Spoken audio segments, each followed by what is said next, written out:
nameless in a sea of the dying and shameless. A sea of the aimless. I don't wanna be one of the nameless. I'ma wake up with the mindset that one day I'm gonna make it. And I don't think I'll be fine if I don't break my limitations. Don't try to stop me, I exist to write my own story. I'll make a decision if I want some peace or if I want the glory. Yeah, don't wanna lie. Hey you guys, I'm on a lunch break eating some mashed potatoes. These are real mashed potatoes too, and I got them at Circle K. I ordered a small, but they didn't have any bowls. Hell, they gave me a half gallon of mashed potatoes and brown gravy for the price of a small. I'll take it. Anyway, I know I've been making a lot of videos lately about narcissistic abuse, and look, I have to, okay? It's keeping me sane right now, and it's helping me survive mentally and emotionally, so it is what it is. And hopefully somebody else can learn from it too.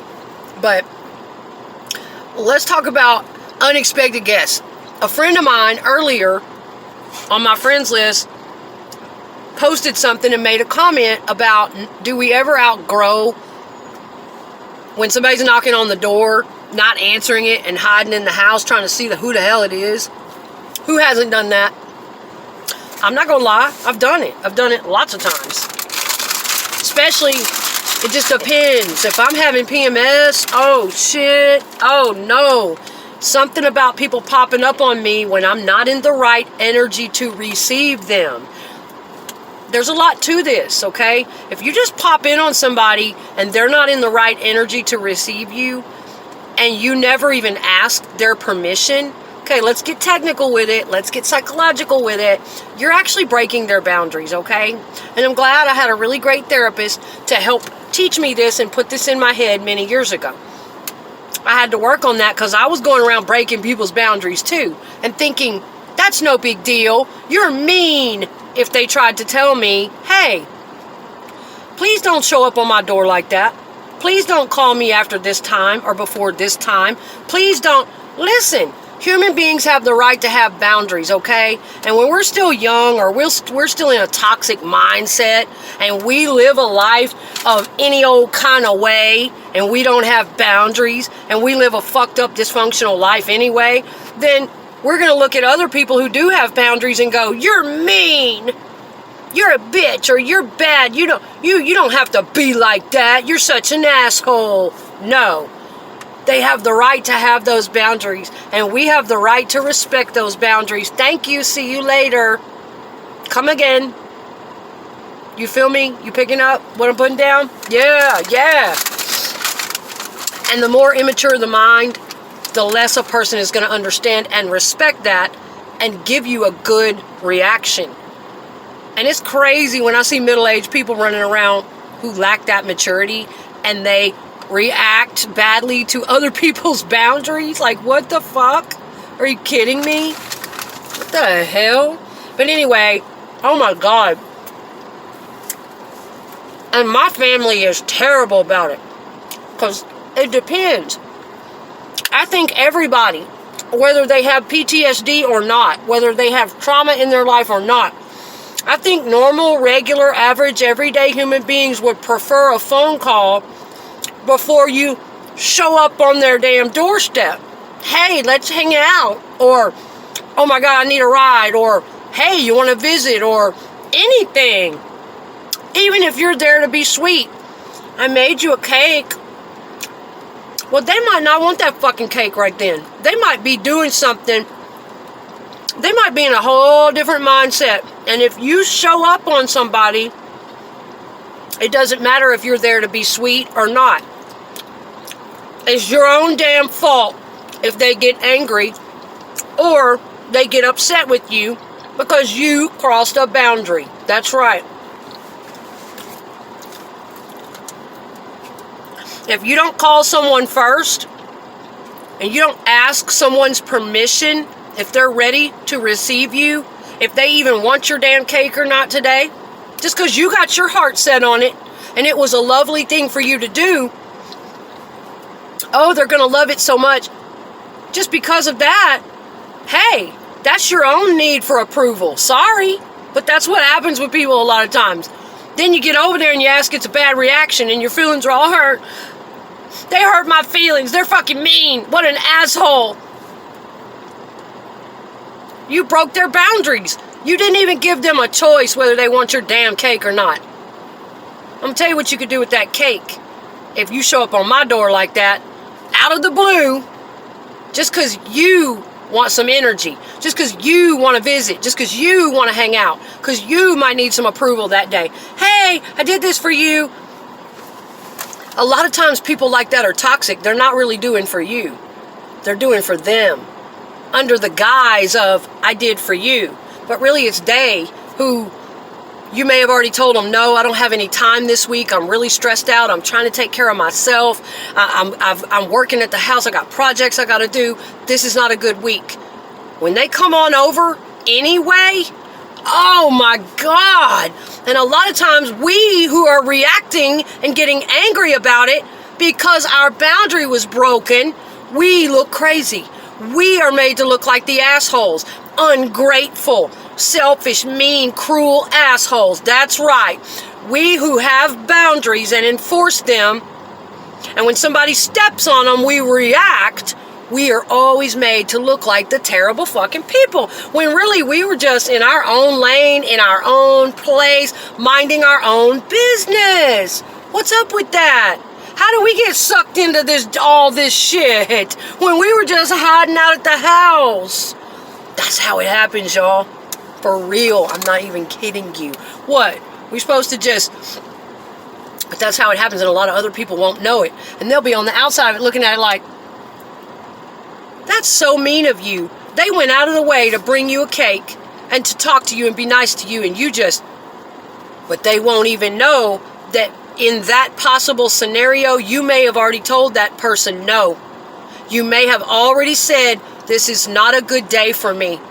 This is not a good week for me. I have some things that I'm tending to, my own personal care. You may know in your mind that you are in a bad place mentally. You may know in your mind you're in a bad energy or whatever. You're just busy. You don't even have to be in a bad energy. You don't have to feel bad about saying no and not wanting their fucking cake today.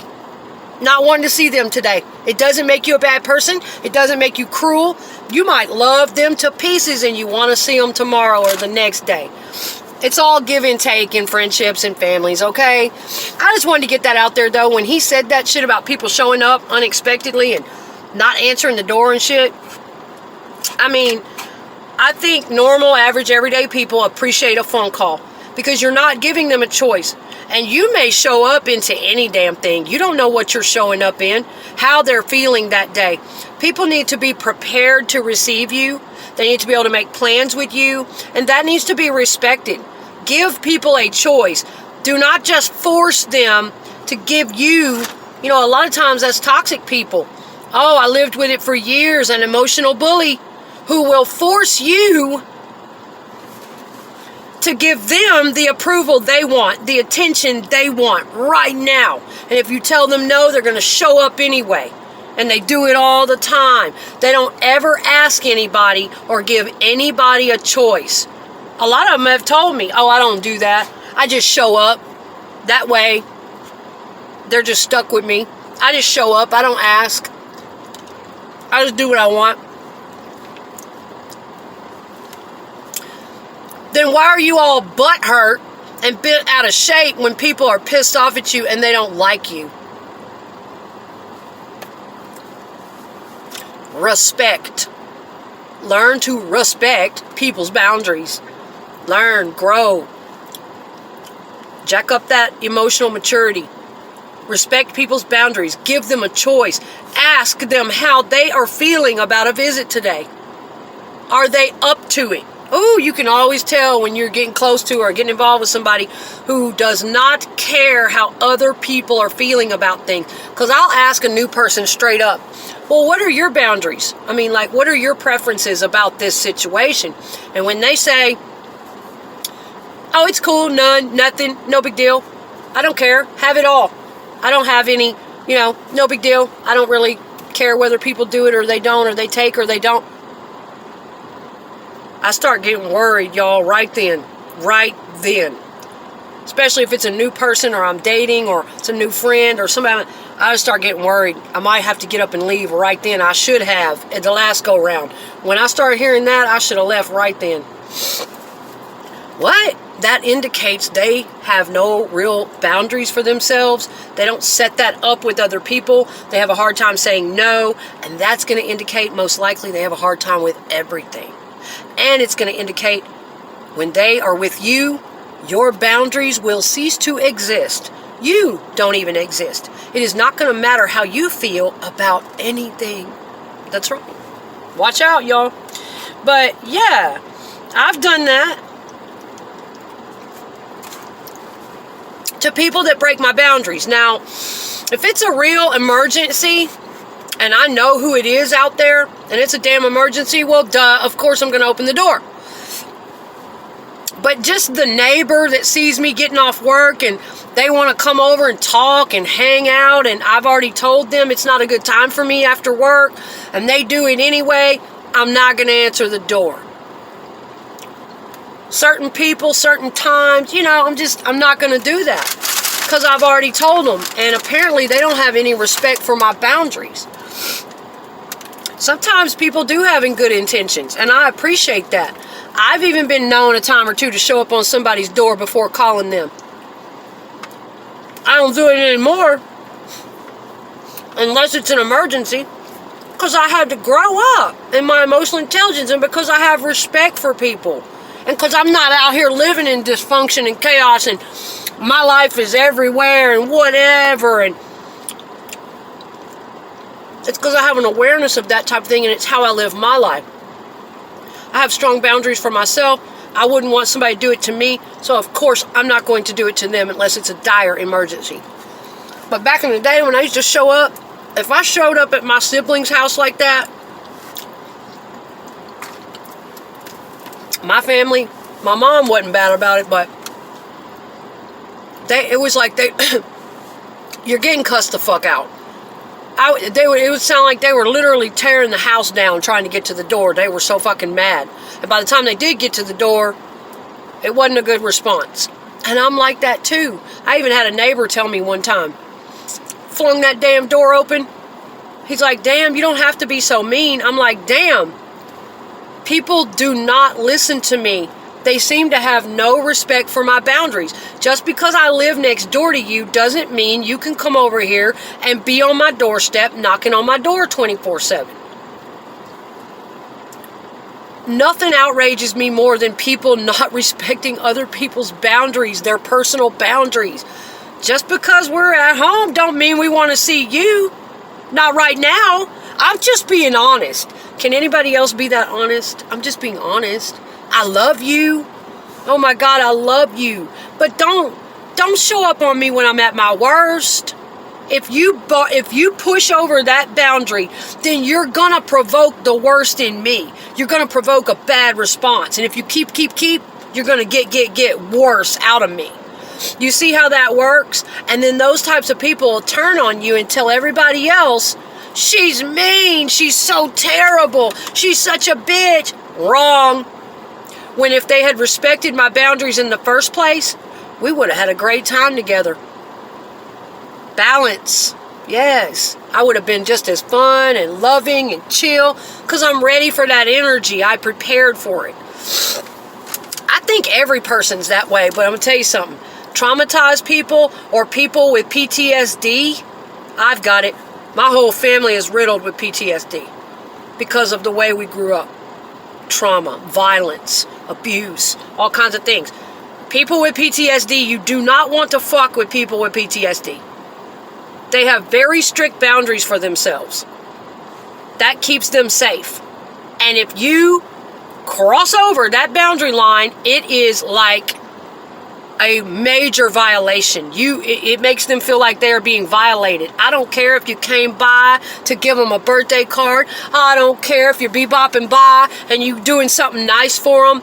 You do not show up on a person with PTSD unexpectedly, cross their boundary line, especially if they've asked you not to do it. No, you respect them and you make plans with them. You ask them if it's okay. You ask permission, all of that. Because I don't know about everybody else, but I am going to consider you the same way. Okay?